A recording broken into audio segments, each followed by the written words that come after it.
Hey guys, are you thinking 2022 is the year that you become a homeowner? Well, stay tuned. Today we're talking about what you need to know if you're buying a house in 2022.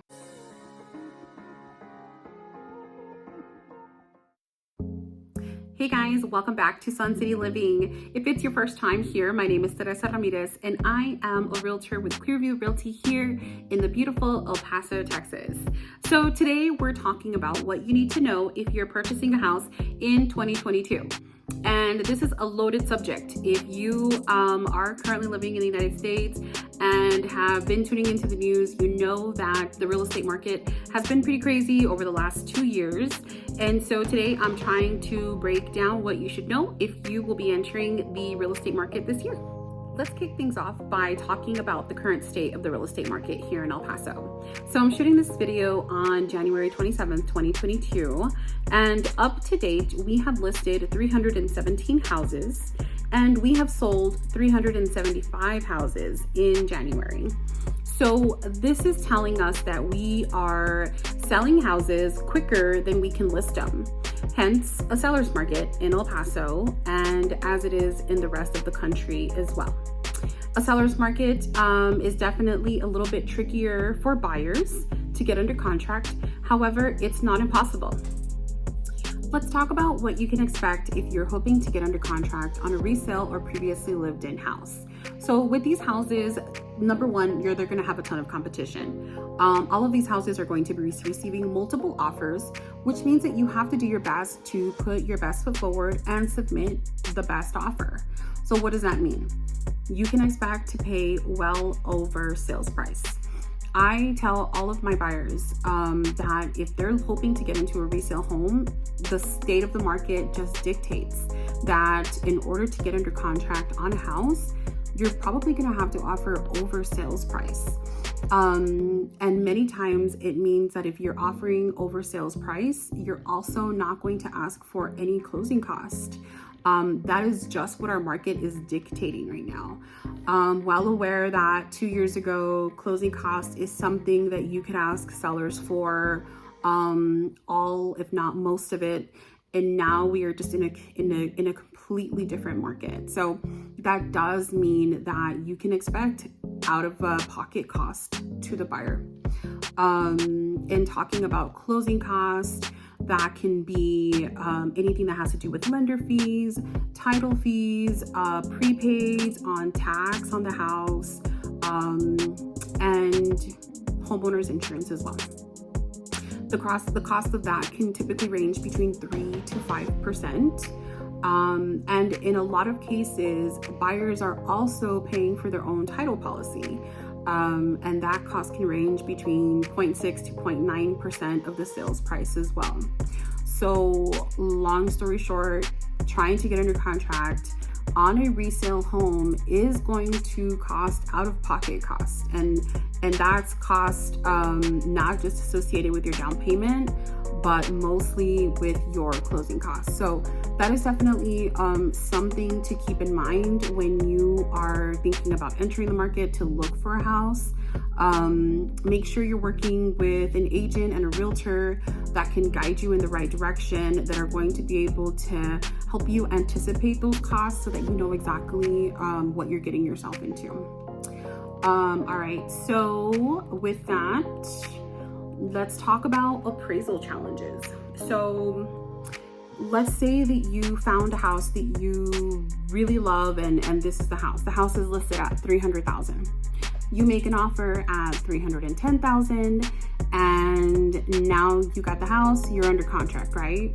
So come appraisal time, if that house appraises for $305,000, there's a $5,000 gap there that needs to be closed.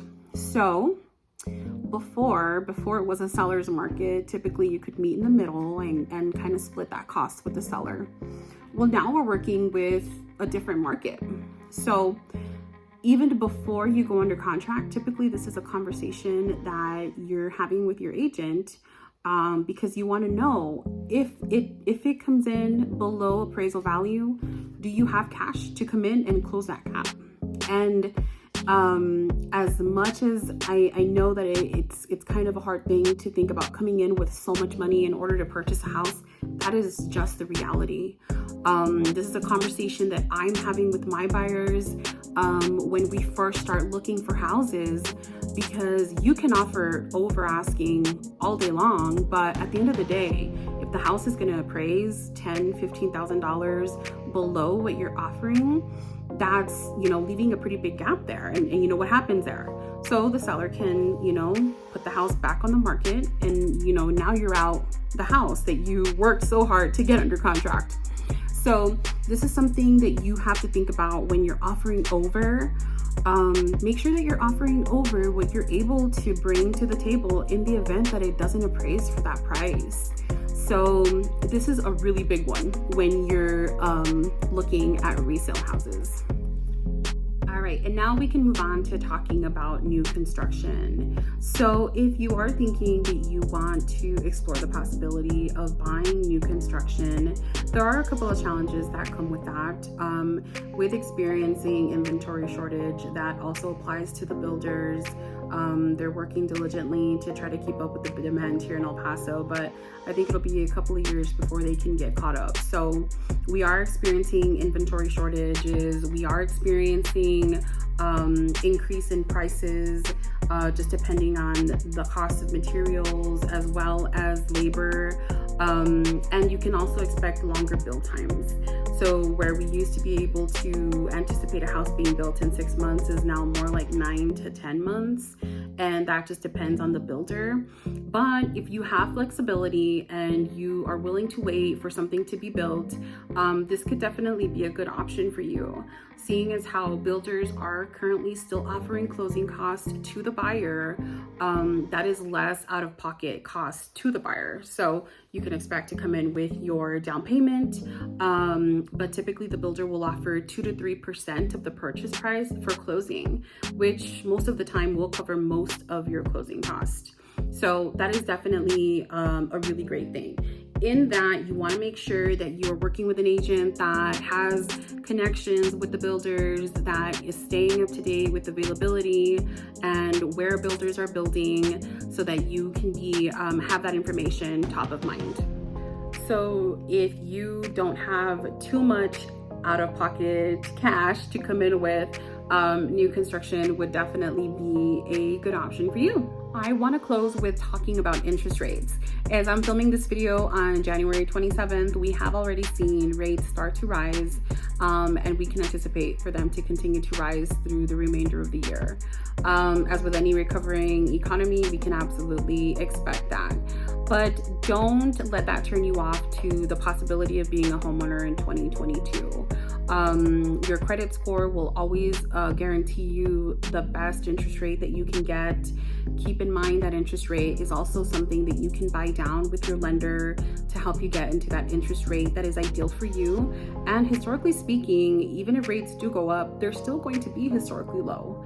So keep that in mind as well. Another thing to consider is that, in purchasing a house, that monthly mortgage payment that you're making is going towards a real estate investment that's yours, versus continuing to rent or choosing to rent and that monthly payment going towards somebody else's real estate investment. So that's always a good way to look at it. I hope this video has been helpful to you. I know that it's a challenge to get into a house anywhere in the country that you're looking right now. But in this video, specifically speaking of El Paso, if there's anything that I can help you with, any questions, please feel free to leave them in the comments or feel free to reach out. And please don't forget to subscribe and like this video. It helps other people who might be looking for this type of information find me, and hopefully I can be of service to them as well.